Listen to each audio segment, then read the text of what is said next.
I'd like to extend a warm welcome to all members of the Cabinet, other members of the Council and officers in attendance at today's Cabinet meeting on the 1st of February 2023. Welcome to members of the public and press who may be watching the meeting live on YouTube. I am Councillor Jill Cleary, Leader of the Council and Chairman of the Cabinet. I would now like to hand over to Democratic Services to read the housekeeping note.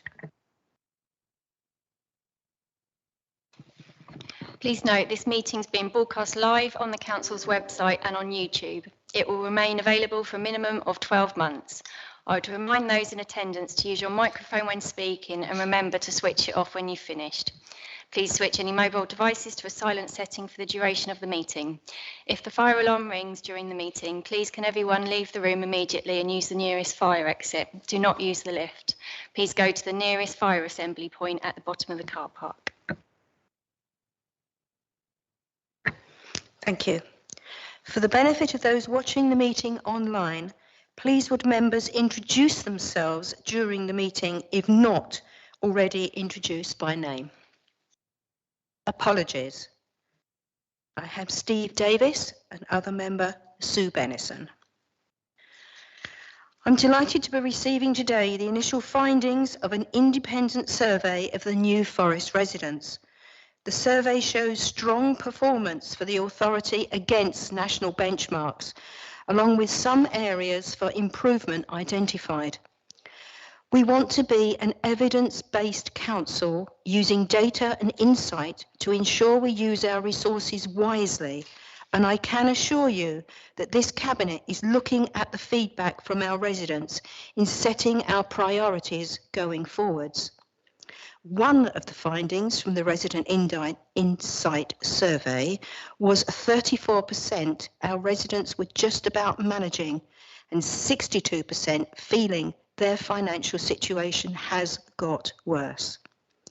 We continue to work with partners in our cost of living steering group to understand how to target our work together, and I am pleased that we were able to award funding to over 15 New Forest organisations to contribute to the costs of setting up warm spaces this winter.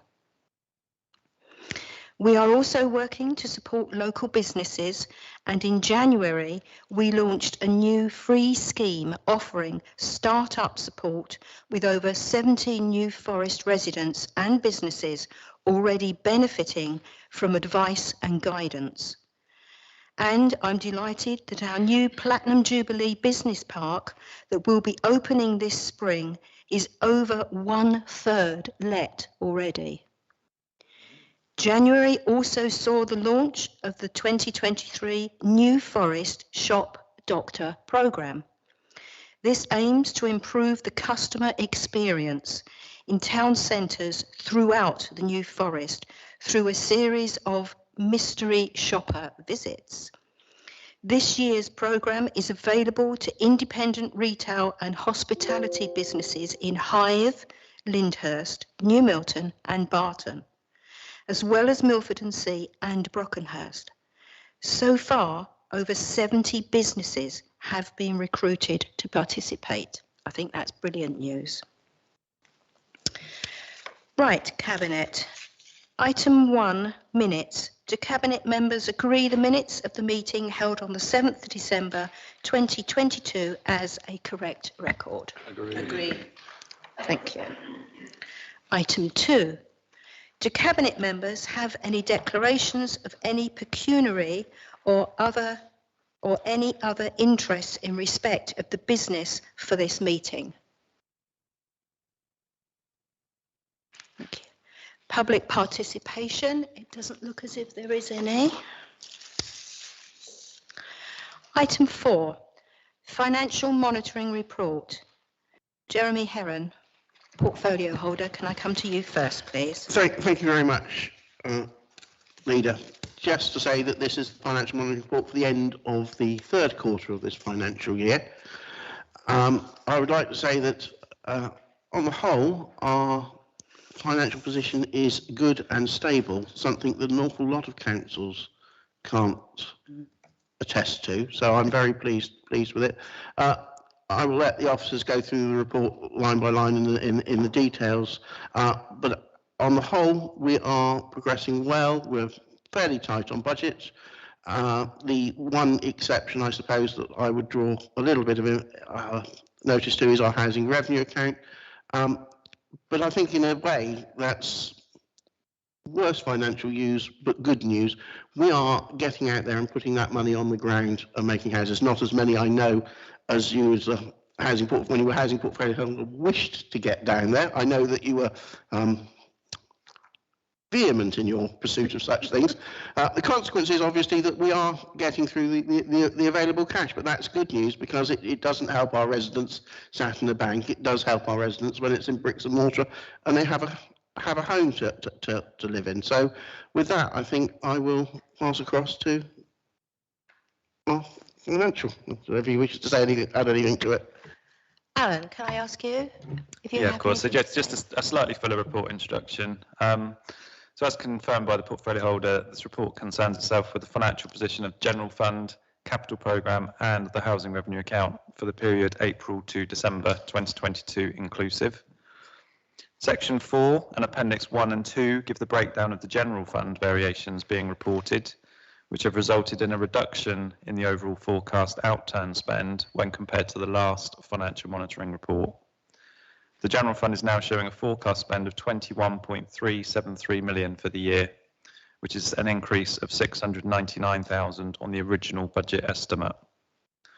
The capital programme in this report is being reduced marginally to 41.599 million for the year, confirming the council is on track to deliver a significant programme this financial year. As mentioned, the housing revenue account covered in section 6 does continue to show signs of pressure as a result of marginally reduced income and increasing cost pressures. Any ongoing variations as reported through financial monitoring throughout the year have been considered in the context of the 23-24 budget, which will come forward to the Cabinet on the 15th of February. Thank you. Thank you. Right, let's go through the report. I shall go through the report page by page. Page 3, and we will come back to the recommendations. Page 4. Sorry, Councillor Wade, is that on page 3?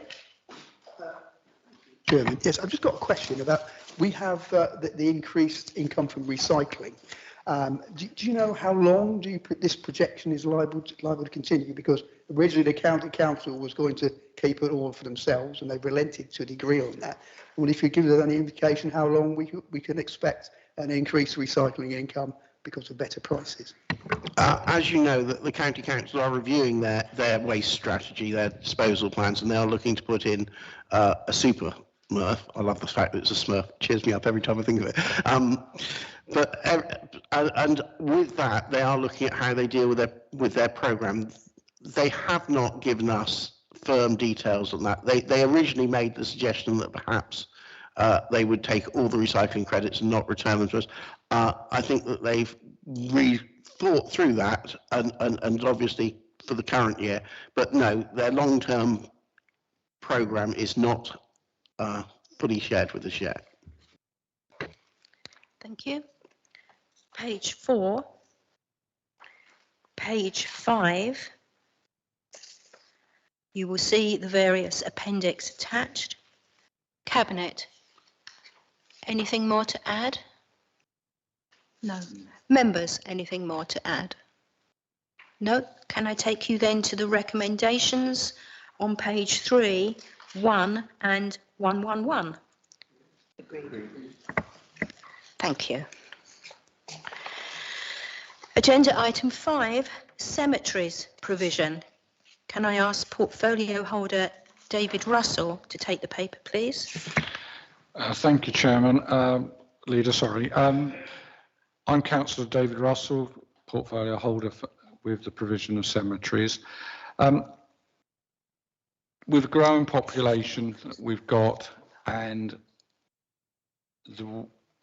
our needs to be justified, we have decided we are going to recommend, as you can see on this report, new provisions for our cemeteries, and that's all I'll leave that.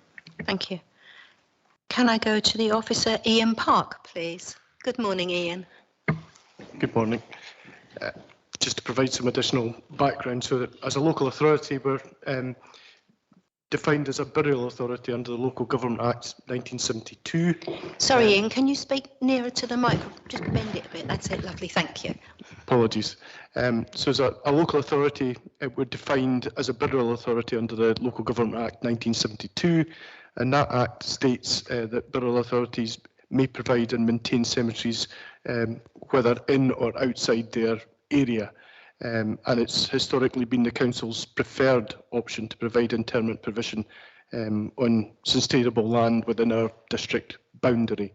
So the report's intended to provide a way forward to plan future cemetery provision, ensuring that we adhere to the terms of the Local Government Act, and in addition, the needs and trends relating to the interment in the New Forest until at least 2040. And in that respect, we have to take into account that the land that's available for interment in the local authority area is very restricted. We've got a number of geological restrictions as well as land definition restrictions, which limits the amount of land that we've actually got available. In addition to that, we're also looking within this report at how we can extend what we've got by providing columbariums if they're going to be appropriate, and also that we can look at the exchange that currently exists from churches when their burial grounds are closed, transferring them to the local authority. And we want to make sure that we're not taking on too many liabilities in relation to that as well. Okay, can I just make sure everyone understands what a columbarium is? Yes? Okay, thank you. It's an above ground place where you can store ashes for a given period of time. Very popular on the continent and expanding within the United Kingdom. And general trends are for people, less people are getting earth burials, more people are getting cremated. So therefore we have to try and make provision for that trend. And with the space being limited, we have to look at alternative options. Thank you. Right, any members of the Cabinet want to comment? Councillor Edward Heron. Chairman, Councillor Edward Heron, portfolio as a holder for housing and homelessness. Chairman, I do want to mention, because I think this is such an important paper. So many of the services this council deliver, everybody knows about. You know, we all know something happens and our bins aren't collected. But our workers' burial authority is one that most people don't come across until it's the last minute or something happens to a relative, and it is such an important service that we provide. The other one I think is an opportunity to highlight here is our welfare funerals that we also provide. If you're familiar, you know, these are services that we as a council have and provide to people, often when they reach incredibly difficult circumstances. With our welfare funerals, those who perhaps are the ultimate of the most vulnerable, those who are alone at the end. And yeah, I think it's very important to highlight the work that we do here to make sure that that provision is available in the future. And I'm just conscious that there are some burial authorities who don't have provision within their district or borough anymore. They effectively buy out elsewhere, or they provide. So I think this is really important, and I really welcome this report. Thank you, Chairman. Thank you. And I would just like to say, as the ex-portfolio holder for housing, I was very interested in our welfare funerals, because people that are so vulnerable and reach a crisis in their life, their funeral does not look any different from that of a private funeral, and I think that is very important. Sorry, Councillor Steve Clark. Thank you, Leader. Just to reiterate what Councillor Heron has just said there, I attended a funeral at one of our sites over on the near East Boulder, and it was impressive the way the grounds are maintained there by our staff, and it's a credit to them that they look after everything so well, beautifully laid out. And more specific to the report, Milford Road site is already a peaceful site with both a woodland section and a more standard cemetery section. and the opportunity to go to a peaceful area of the town or the forest like that for all the relatives is of paramount importance. So I commend these efforts, and I rather hope that the Milford Road comes online sooner rather than later. Not that I'm wishing to occupy anything myself there. Thank you. Any other members? No? Wow. Okay, let's go back to the report. Page 11 with recommendations, which we will come back to. Page 12, page 13, 14, 15. And go back to page 11 with the recommendations 1 down to 4. Do the Cabinet agree recommendations? Agreed. Agreed. Lovely, thank you. Right, agenda item number 6, me, resident insight. You will see from my portfolio comments that this work has provided us with valuable insight and will help us shape the priorities of our residents. I fully support introducing a 2-year survey so that we continue to engage with our residents. Thank you. Right, I'd like to pass over to Becky Drummond, please. Thank you, Becky. Chairman. Good morning, everyone. So, as already mentioned, the report presents some of the key findings of the recent resident survey. So, the data has already been presented to all members at a member briefing during January, where our insights consultant talked about the representative nature of the survey and how, because of this, we can have confidence in the validity of those results. So just to add, the report and findings have now also been considered by the Overview and Scrutiny Panel. So also, as the leader mentioned, although it's pleasing to note the high satisfaction of the findings, it does also give us an opportunity to look at things that we can do better, and we're now working on how we use the data to inform service improvements and develop our strategic priorities. So these next steps are contained within the report. We're also keen to widely communicate the results, including with our staff and with our partners, to help shape wider services to our residents. Thank you. Thank you, Becky. Cabinet, do you have any comments? No? Okay, let's go through the report and come back to page 17 where the recommendations are. So, page 17, page 18, 19, 20. Thank you, Chairman.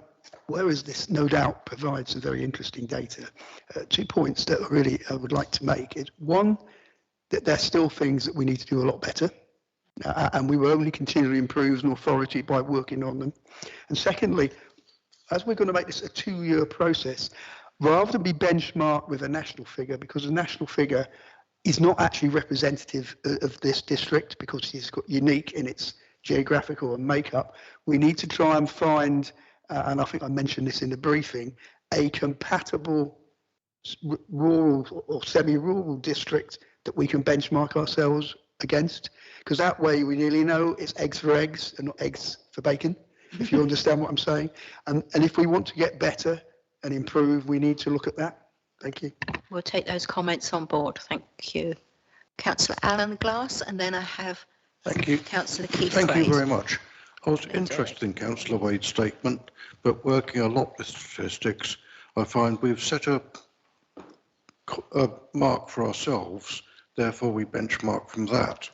But then again, moving forward, looking at this report, we see that most people have got, I think it's 76% satisfaction with an FDC, and trust is more than that. I think when we look at this report, which I take as near to factual as you can get, and some of the leaflets I've been getting through my door from other political parties, and some of the news we see, it makes me wonder if we're living in a parallel universe. Thank you. Thank you. Councillor Craze, please. Thank you, Chair. Interested to hear comments from across the floor. I would have thought the fact that this has actually been compiled and read through very carefully, and it does highlight areas that need improvement. the point is, if we hadn't have done this, we'd still be in the dark about any area that needed improvement. So I suggest the fact that we hold it every 2 years and review who we measure it against is a different question. Perhaps we need to look at the local rather than national figures. Don't know, but I think overall the fact that we've actually done it is a good insight to what we are doing and how we're thought of by the communities. Thank you, Chair. Thank you. Now? Oh no, sorry, I've got Councillor Derek Tipp, please.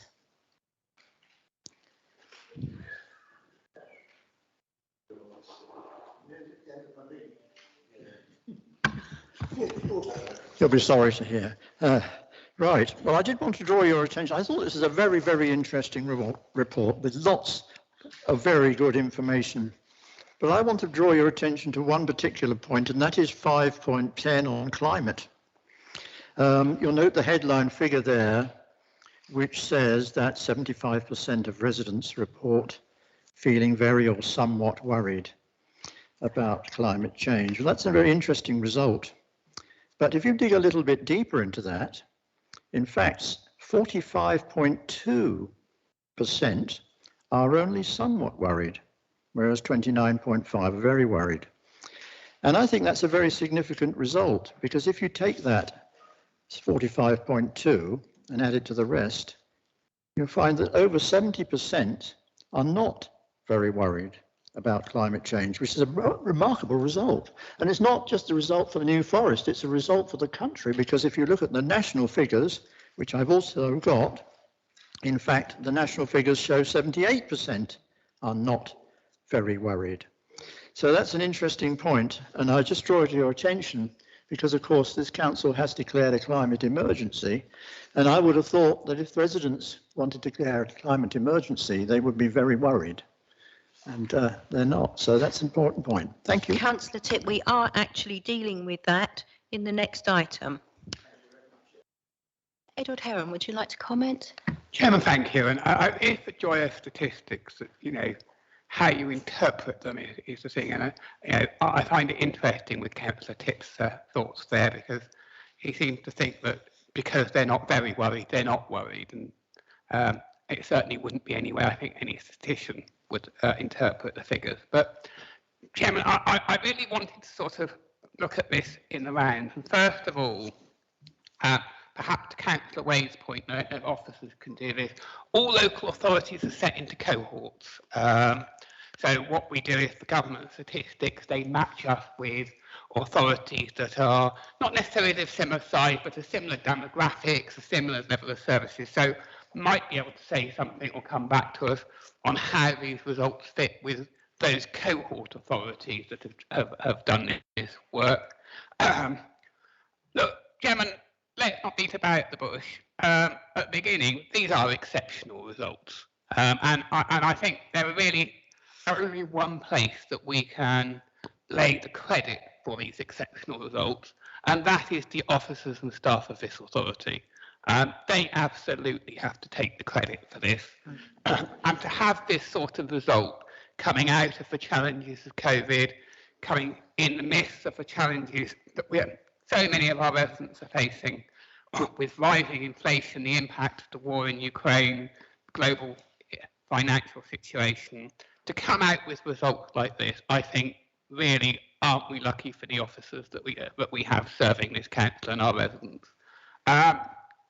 But equally, I think we do have to look at some of those statistics that perhaps just point to areas where, yes, we're doing better than the national average. I suspect we're doing in almost all circumstances better than our cohorts. But just because you're at the top of the game doesn't mean you couldn't do better. And I do think that there are some areas that we can do better. And one that sort of stands out to me is interesting is 5.9 around the fear of crime. We are incredibly lucky in this district that we have incredibly low crime rates, and nearly all residents feel very or fairly safe. What's a little more interesting is the fact that we've still got some people, 24%, who say their lives are impacted by the fear of crime. And that's slightly higher again at night and in our town centres. And I think there is more we can do there, to try and make sure that not only is this a safe district, but our residents feel safe within it. And finally, I do want to just come back to the climate change one, because despite council tips, twists and turns, we do have 3/4 of our residents who feel very or somewhat concerned about the impact of climate change. And I think, again, in these economic times, that's even more important. At the times when people are worried about cost of living, they're worried about the future, their future heating bills and things, the fact that they're still 75% of them are worried about the impact of climate change, I think it does show that we are right that this is a high priority for this council, and we're right that this is a high priority for our residents. And I hope the next report will talk about how we continue to tackle that in a way that meets those residents' expectations, but equally does so in a way that continues to deliver services. Thank you. Thank you. Becky and Cheryl, can you take our vote of thanks back to all the staff, please? I know you've done an absolutely amazing job, and it all looks so easy on paper, but I know it's taken hours of work. Thank you. Right, let's continue on. Page 20. I haven't done them yet. Page 20, page 21, page 22, page 23, and then the lovely coloured picture at the back, and I've forgotten what you actually call that. Page 25. Sorry, Becky. So we call it an infographic. That's it. Can we go back to page 17 with the recommendations at 1? Do the Cabinet support? Agreed. Agreed. Thank you. Right, the big paper. Stand by, Roxy. Climate change and nature emergency. As the portfolio holder isn't here today because he stayed at home, he has an awful cold and didn't wish to share it with us, I'm going to go straight to Roxy King. Can you take the report for me, please? Thank you, Leader. So the report that you will have all seen outlines what climate change means for us in the New Forest. It outlines the potential impacts of hotter, stormier summers and wetter, warmer winters, and the extreme weather events that are more likely to come from those conditions. The report outlines some baseline data. This not only looks at the emissions of the council, but also of the New Forest district area as a whole, and it's compared against not only our neighbouring districts within Hampshire, but also national statistics as well. The report goes on to demonstrate all the activities, or a selection of activities, that have been undertaken by the council in 2022. They can be seen in section 5, and this is followed in section 6 with the strategic direction and where we hope to take our work on climate action in 2023. You can see this in more detail in appendix 5 at the back. I think that's all. Thank you, Leader. Thank you. Any members of the Cabinet wish to comment or add a comment? Councillor Michael Harris. Thank you, Leader. I just want to comment on what a fantastic piece of work this is and how much work is being and will be done in the future, not just at New Forest District Council leading the way, but by example, and then working with other people within the New Forest and encouraging them to follow suit. So I think this is a wonderful example of the New Forest District Council once again leading the way. Thank you. Thank you. Edward. Yeah, thank you. And I equally really welcome this report and welcome the work that we have done. I think it is worth mentioning, Chairman, that whilst in name some of the time, it sometimes appears that this hasn't had the focus. When I actually look at our track record, and I can remember when I first joined this council 16 years ago, sitting on what was then called the Green Audit Committee. Oh, yes. This council for my entire time has worked to reduce our impact on the environment, partly for ourselves, partly through community leadership, and can remember some great officers that have since left the organisation and retired, mainly Keith Smith, Jan Devon, two great champions of this within the organisation. We have steadily worked to reduce our impact on the environment, but sustainability comes with two meanings. There's environmental sustainability and there's financial sustainability, and indeed there's social sustainability. And you have to, as you do these things, do it in a way that is affordable. You have to do it in a way that doesn't impact too much the most vulnerable. And I think there are some issues here that some of those who talk about protecting the most vulnerable then promote policies without making sure that they have measures in there to protect the most vulnerable.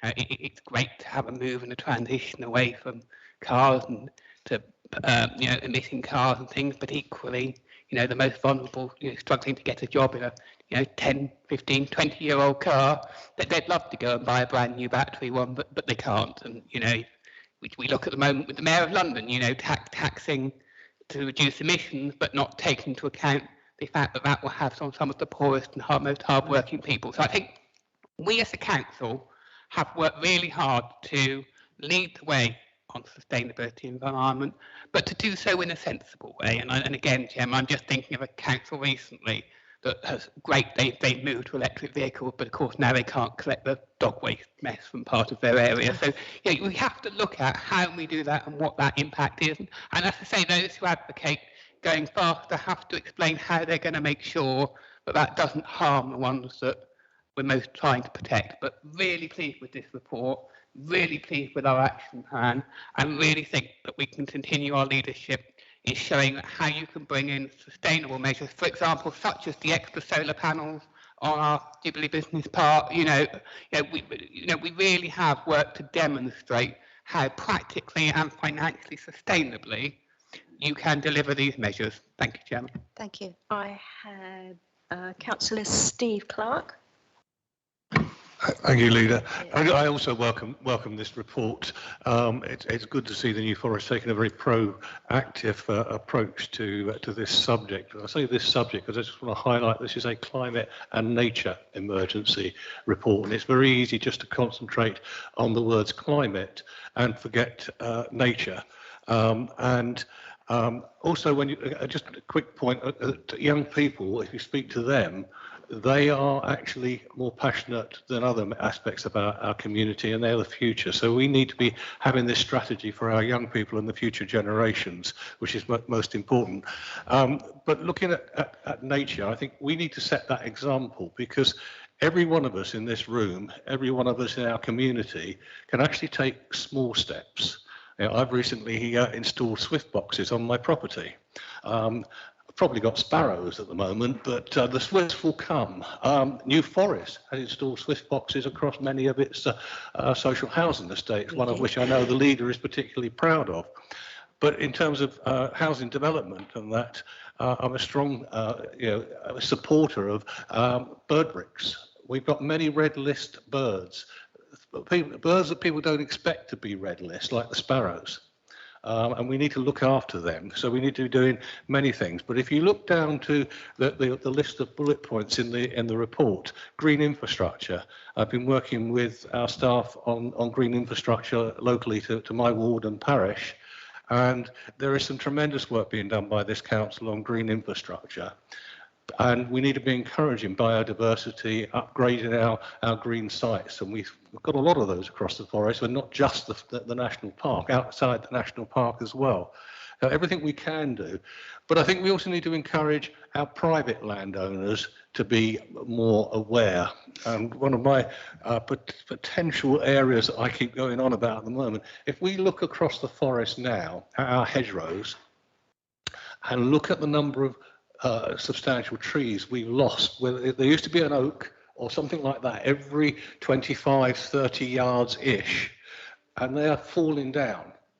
And we need to be encouraging. It's a simple thing that we can do is encourage everybody to put trees back into our hedgerows. So it's the simple steps like bird boxes, plant a tree back in our hedgerows, which make us nature aware, but actually also climate aware. So I think this is a great report, but read the detail of the report because there's so much good stuff in it. Thank you, Councillor Clark. Malcolm. Thank you, Chairman. First of all, I would like to pay tribute to the Climate Change Officer. It is a very good report, and it's nice to see this authority taking this level of seriousness about what is a really important topic. I totally agree about the points made about nature, but of course, nature is affected. Pardon?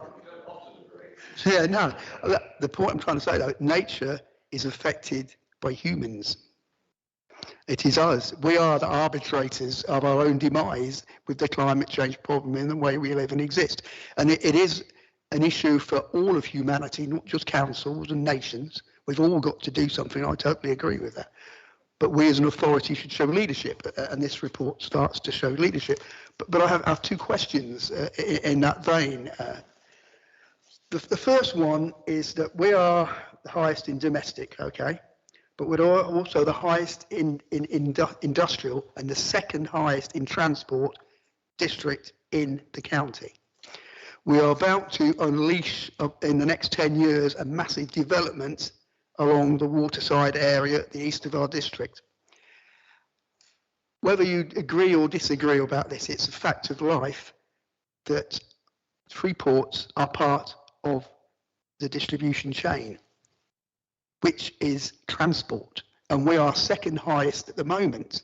We are putting industry and more distribution into our district. And if we're the second highest at the moment, clearly we're going to be top of that Premier League very shortly if we don't watch our steps. Can I have some confirmation, and especially as we have a member of the Freeport board on the cabinet, that this development will be focused on green initiatives in how it operates, how it's built, and how it goes going forward to minimise the negative impact on this district.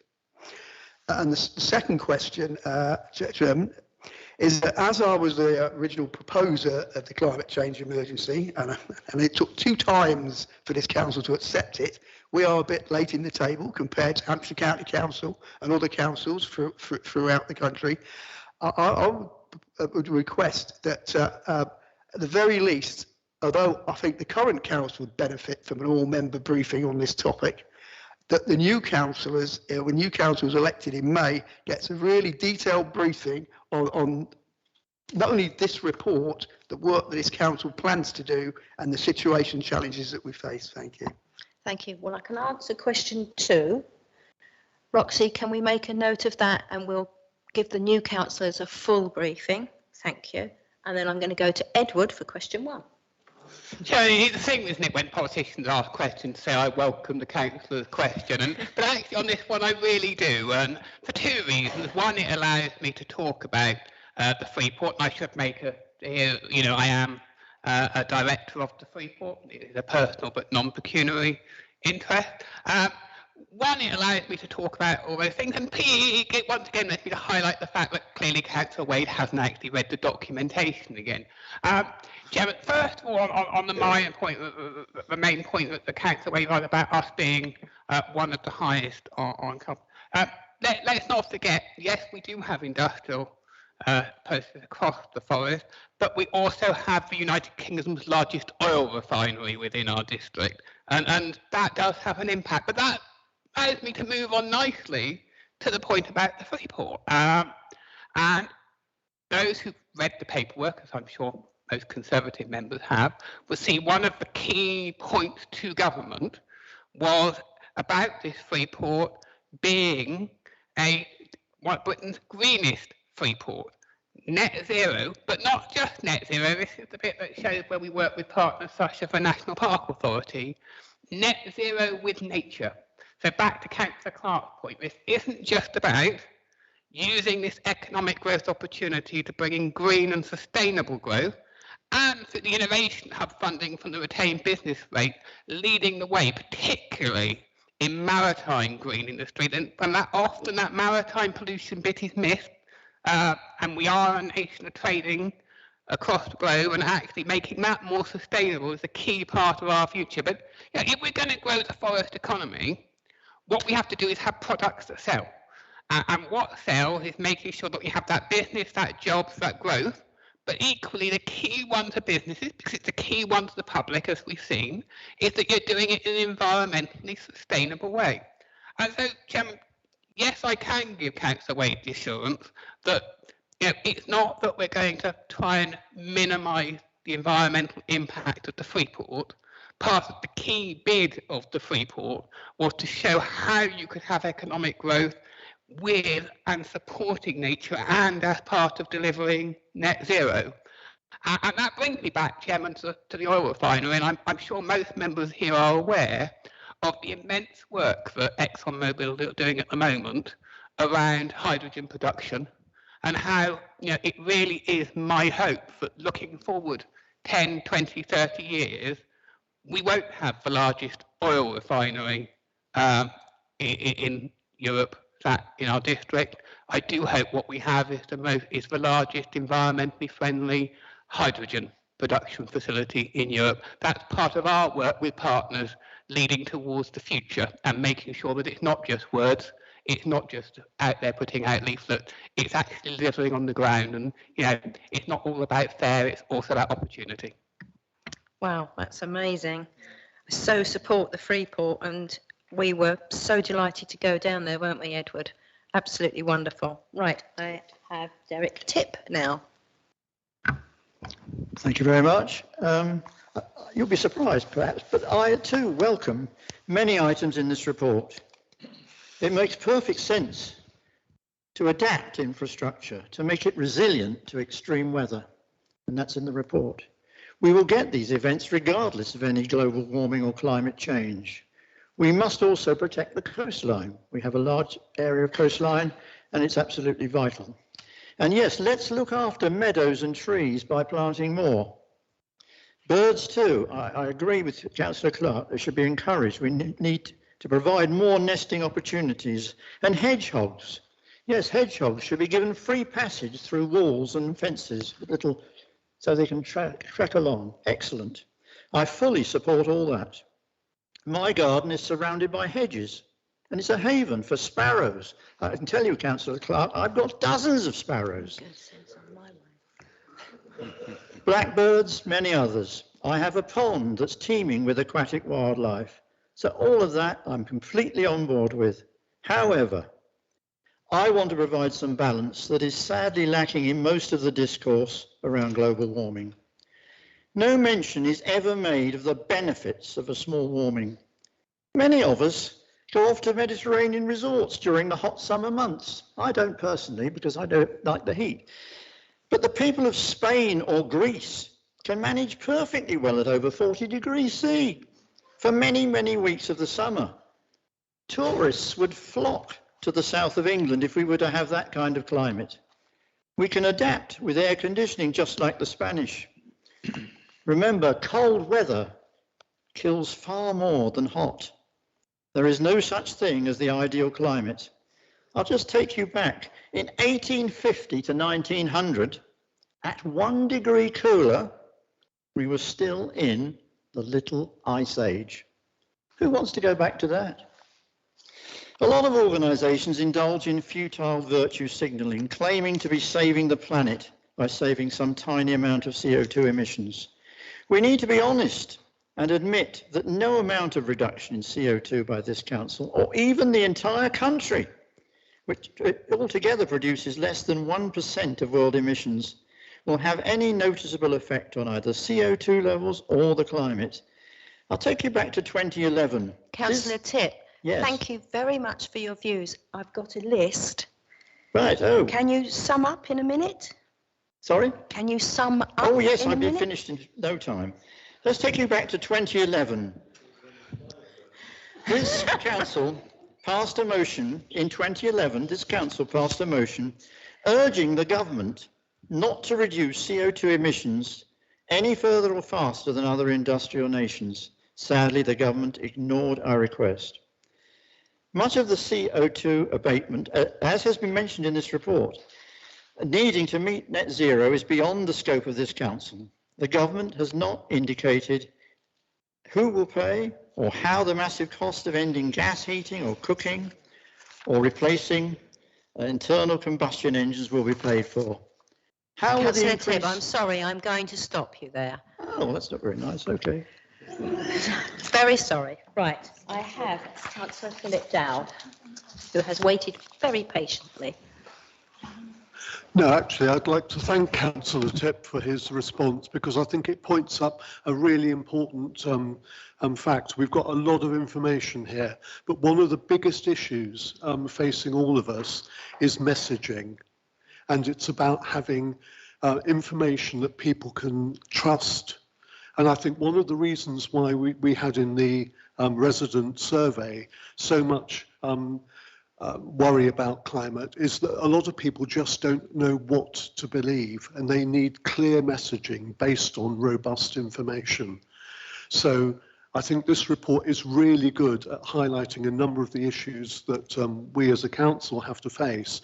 But I think equally important, and why I am happy to see the climate champion section, we also need to be aware that we've got to counteract poor messaging, incorrect messaging, with good quality messaging based on robust information, but in a way that doesn't preach to people and turn people off. I think behavioural change is a really tricky thing to get right. We've got to encourage people, as Councillor Clark said, in changing the way they do things in small ways that are doable and people can see the benefit of. But it's all about the quality of the messaging, and working with partners to do that, I think, is crucial. Thank you. Okay, and I think you will find when we have our new council and our new administration, by giving the councillors a talk and ways they can better understand clear messaging, etc., we then, as local councillors, can champion those messages. Thank you. Right, I have Alan Glass. Thank you. During Councillor Heron's speech, he mentioned the Esso refinery. I come from the Fawley area, Albury. We're right next to the Esso refinery, and the parish council there work closely with Esso. One of the things I'm very pleased to say is, one of the things that actually we had a camp of swampies outside who were protesting against the modifications, but the modifications they're carrying out at the moment are to make much cleaner diesel, which can be used in the transition period. So that's an improvement. So I think Esso have responded well there. And as we said, they're working towards producing hydrogen, which will be a great thing. So we're going to reduce our dependency on hard fuels, fossil fuels. So all I'm saying is we're doing this. I think we've been forced to do it because we wouldn't have bothered otherwise. But we're doing it, and it's not going to adversely affect us. It's going to benefit us. I'm trying to order an electric car at the moment, but I can't get the order in. But that's a aside. Thank you very much. Thank you. Right, let's go through the report. Page 27, we will come back to, it has the recommendations on. Page 28, page 29, 30, 31, 32, 33, 34, 35, 36, 37, 38, 39, 40, 41 and 42, and then you have various appendix. I will take you back to page 27. Cabinet, do you agree the recommendations? Thank you. Thank you, Roxy. Right. Agenda item, no, I'd lost it, sorry. Agenda item number 8, community grants. Councillor David Russell. Chairman, it gives me great pleasure to support the community grants that you will see on the applications. And while I am got the speaker, I would like to thank all the councillors who, in the Task and Finish group, who actually did the task of allocating the community grants for their hard work and the long hours it took. Thank you. Ryan Stevens, do you have anything to add? Thank you, Chair. So the report and the accompanying appendices contain details of our annual community grant programme and the recommendations from the Task and Finish group. As expected, we had a number of applications this year, with new organisations applying and applications covering a wide range of groups and which covered the whole of the district. In total, we received 27 applications, 19 revenue and 8 capital. The group spent 3 days listening to presentations from all of the applicants, and following the interviews, the group had to make some tough decisions. The recommendations from the 27 applications are to award 13 revenue grant awards, totalling 129,600, and 6 capital grant awards, totalling 92,000. These are recommended to a variety of groups that support and benefit our communities and residents. Appendix 1 summarises the applications and recommendations, with Appendix 2 providing the detail for the recommendations. The group also took the opportunity to review the process and have made some recommended changes as detailed in the report. And the group also reviewed the 3 community transport grants which are provided in partnership with Hampshire County Council, and the group were keen to continue our level of support for the 3 schemes in 2023-24, recommending over £50,000 to support these schemes. Thank you, Chair. Thank you. Any members of the Cabinet wish to comment? Councillor Michael Harris. Thank you, Madam Chairman. Again, I support this paper and the recommendations therein. I want to make the point that we're giving out nearly £250,000 in grants to local charities and organisations. We do that because we have sound financial capabilities as a council. In the previous paper, we had given out £500,000 towards the climate change and nature emergency, with a further 250,000 per annum. We can only do that because we are running a really well organised, balanced budget, and I commend my colleague to the left who is in charge of that. So fantastic paper, but it just says even more about how well we're doing. Thank you. Thank you. I have Keith Craze. Thank you, Chair. We said thanks to the members of this Task and Finish group for the 3 days, getting up at some godforsaken hour of the morning, 3 days on the trot. I'd forgotten what it was like. But equally, can I say thank you to the officers who were present. We quickly discovered that we all needed some kind of calculator to add up the figures. However, the officers seemed to have them added up before we'd even press the button start. So I'd like to say thank you very much. And within there are some, I think, excellent grants that have been given, and they will all, as Ryan has said, benefit the community in the New Forest, and that was the prime aim. So thank you to all that were involved. Thank you, Chair. Thank you. Let's go to the paper, page 69, which we will return to, page 70, page 71, page 72, back to page 69, with the recommendations at number 1. Do the Cabinet agree? Thank you. Agenda item 9, members' allowance. This is a technical paper, so I'm going to go straight to Matt Wisdom. Thank you, Leader. Yes, as you said, it's a technical paper that the Council considers on an annual basis. It's part of its budget setting process. The Council is required to adopt a scheme of members' allowances for each financial year. However, it can only make changes to that scheme by taking into account recommendations from an independent remuneration panel.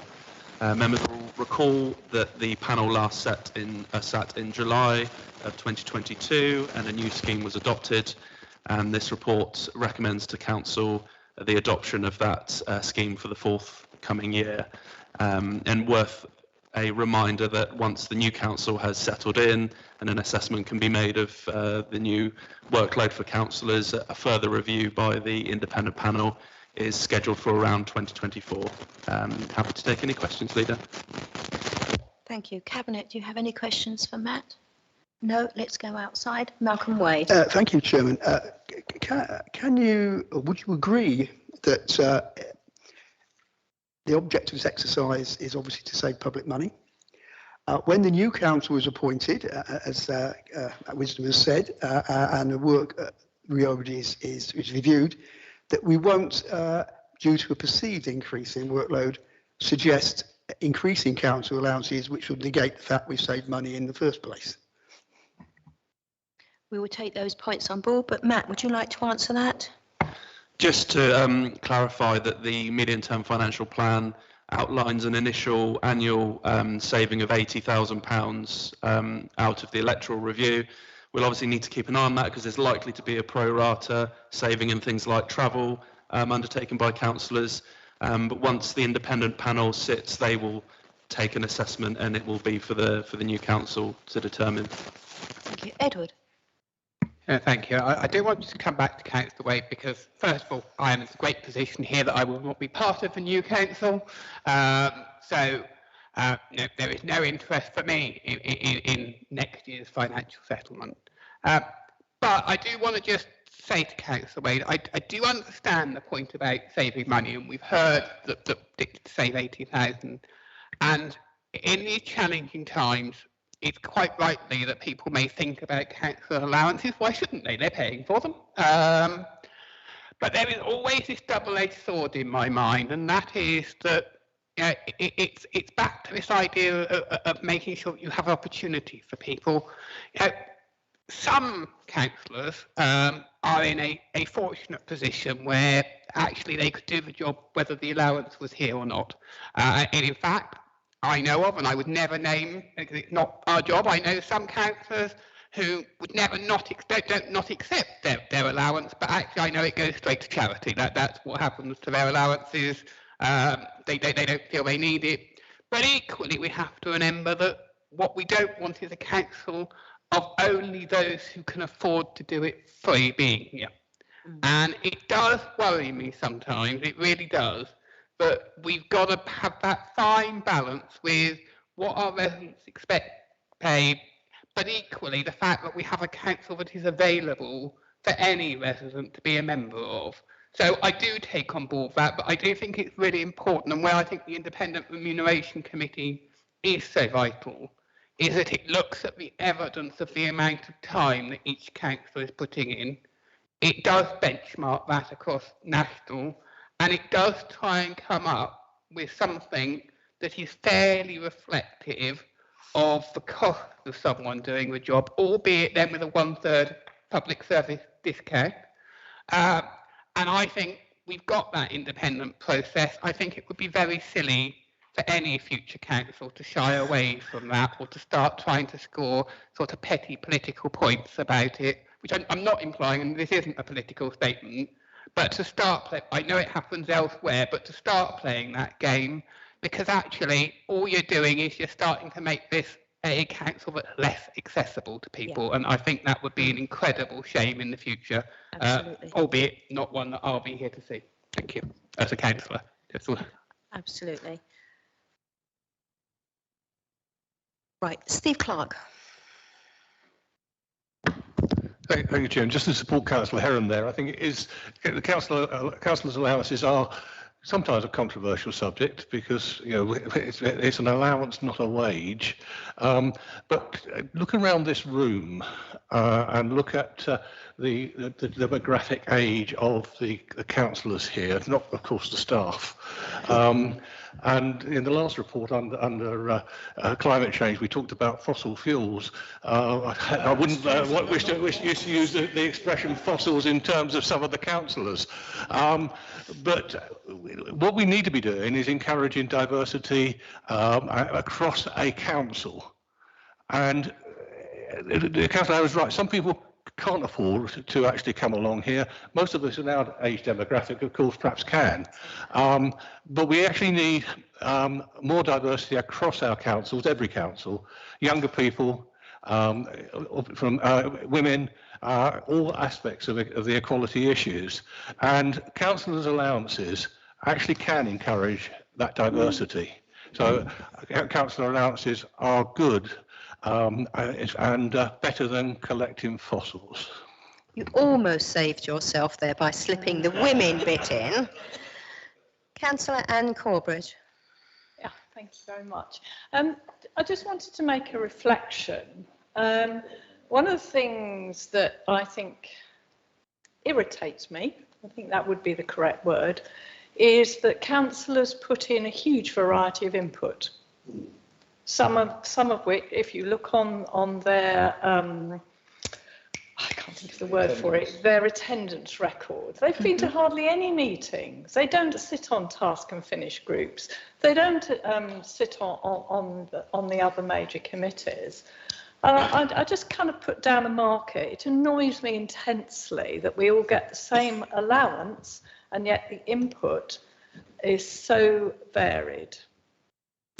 Okay. Just a comment.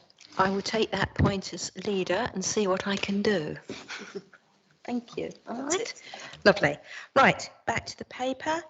Page 91, we will be coming back for the recommendation. Page 92, back to page 91. Do the Cabinet agree the recommendation? Thank you. Agenda item number 10, Asset Maintenance and Replacement Programme. Jeremy, I'm coming to you. Thank you very much, Leader. It seems to be quite a money-based programme today on a number of the papers. Very little to add to this, but I would point out that, again, when we're talking about this, this is not an insignificant amount of money that we are proposing to spend on maintaining and replacing our assets. It's something that some councils have had to cut back in recent years, very much so. Short-term gain in order for them to balance their books, long-term pain for them when they find that actually everything they own is run down, broken, and needs replacement.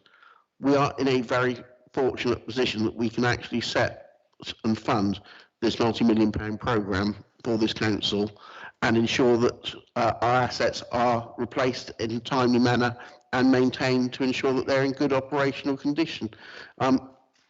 I'm very pleased to present the paper. It lists where those various expenditures are going. But again, I think a sign that we are a well-run, well-financed authority with prudent financial management that ensures that we deliver for the people that we are there to deliver for. Thank you. Thank you. Alan, would you like to add anything? Yep, thank you, Leader. So yeah, a forward-looking report. The report sets out the proposed asset maintenance replacement programme and general fund capital programme for 23-24 and indicative programme budgets through to 25-26. The asset maintenance and replacement budget is held within the general fund revenue budget, and the sum provided for within the proposed budget for next year aligns to the proposed list of projects as included within the report.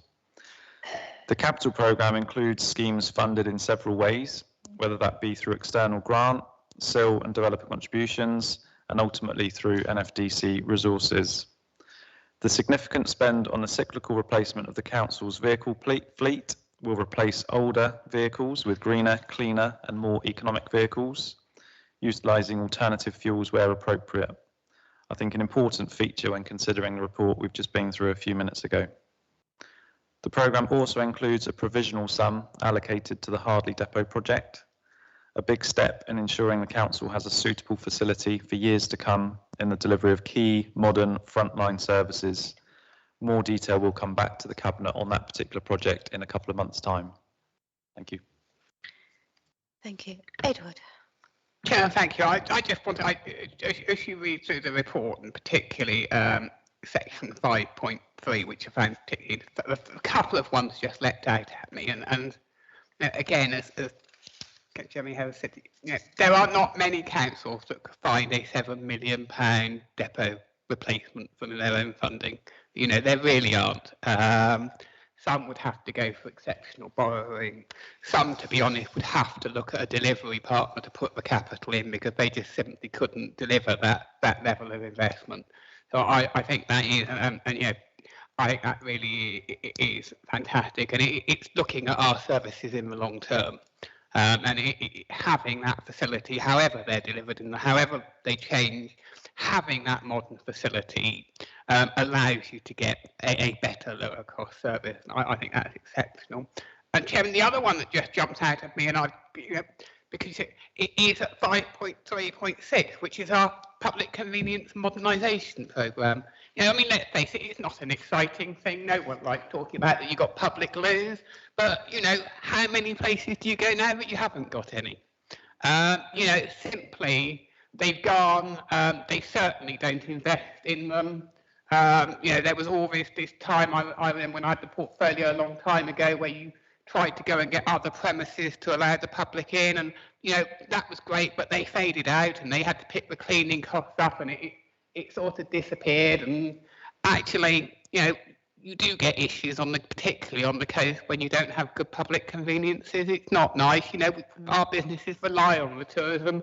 So the fact that, you know, even in these challenging times, we continue with our £300,000 per annum public convenience modernisation programme, I think it was a real credit to this council. I don't think many can invest in these things. So again, I think, and we got the other 250,000 at 5.367 for the climate sustainability and climate change.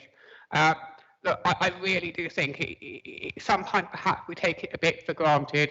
Perhaps it would be nice for some of us to look at some other councils, some even not that far away, you know, Eastleigh, have a look at their budgets and what they're having to do this in coming years, and then you realise just what a difference good, sound financial management makes to the services we can deliver.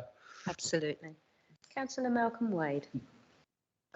I just want to ask a question, really, and make a small point. On 5.4, we have a number of figures for future projects. Now, currently we're in a period of high inflation, which, all being well, will reduce over time, but the basic prices that we have now will remain the same, and there will be a level of inflation. Are these figures future-proofed, or is the future administration going to end up having to spend out more money on some of these things? And the other point is, especially taking to the point we had the report we had earlier, sustainability and climate action probably needs more than 250,000 a year. Jeremy, do you wish to answer? Jim, unfortunately, within the asset programme, there's no crystal ball purchase listed within it, which makes it a little bit more difficult for me. What I will say is, if you have read the report through, you will see that we have adjusted in line with what we see as the current inflation figures, and to take into account what we prudently think the future will have in hold for us. But we cannot guarantee that those figures, no one can guarantee that those figures will not change. But yes, we have made an informed estimate of how we see the future going and allowed for that within it, and that is part of the growth within that programme. Thank you. Okay, Cabinet, any other comments? No? Any other comments from councillors? No? Lovely. Let's go through the paper, please. Page 93, we shall return. 94, 95, 96, 97, 98, 99, 100, and then you do have appendices. Cabinet, do you agree the recommendation? Agreed. Thank you. Agenda item number 11, capital strategy. Jeremy. Thank you. This is a fairly high-level document looking at the financing and the money. And if you thought the last programme was good, this tops out at about £139 million worth of proposed expenditure. Not an insignificant amount in anybody's book, I would say. Generally, it lays out what we're proposing and how we intend to come up with the financing to cover that. As you will see, we are looking to use our own internal financing wherever possible, but with a strategy of this size, there is, towards the end of the term, looking at the possibility of external financing to fund through this prudent financing, I might add, to level things out. I don't think I have anything else to add at this time. Thank you, Leader. Yeah, just to confirm, so the report brings together the proposed capital spend 23-24 through to 25-26, including the general fund capital programme that we've just seen in the previous paper. It brings in the commercial and residential strategy spend, and of course the housing revenue account spend. As the portfolio holder mentions, it's a significant programme then over the 3-year period at just some £139 million. The Housing and Homelessness Review Panel have seen the breakdown of the housing programme, and again, that will come through as part of the budget papers for Cabinet in a couple of weeks' time. As the portfolio holder mentions, the proposed programme is the proposed funding for the programme. Is highlighted through the report. We'll utilise our internal funding as much as we can and utilise external resources as required. An important feature of the report is also the minimum revenue provision policy. So this is the way in which the council can use its cash balances to help finance the capital programme and repay that internal cash back through the revenue budgets. The proposed policy is consistent with the adopted policy from the last few years. It's a large capital programme, so we will see our cash reserves reduce over the period. However, I consider the programme to be proportionate to the size of the overall council budgets, and a minimum cash balance of 10 million will be maintained as demonstrated through the report. Thank you. Thank you. Cabinet, anything you wish to add? Members, anything you wish to add? No? Okay, let's go to the report. Page 105, and we will return to that. Page 106, and then we go into appendices. So, page 105, do Cabinet agree the recommendations? Agree. Thank you. Item 12 is delegation of powers to officers. So again, I'm going to go straight to Matt. Thank you, Leader. Just some housekeeping really in reflecting changes to the council staffing structures to ensure that powers are delegated appropriately. Thank you. Any comments from Cabinet? Any comments from members? Cabinet, do you agree? Agree. Thank you. Thank you, everyone. It's been a really robust Cabinet, well talked through. Thank you for your contributions. I now declare the meeting closed. Thank you.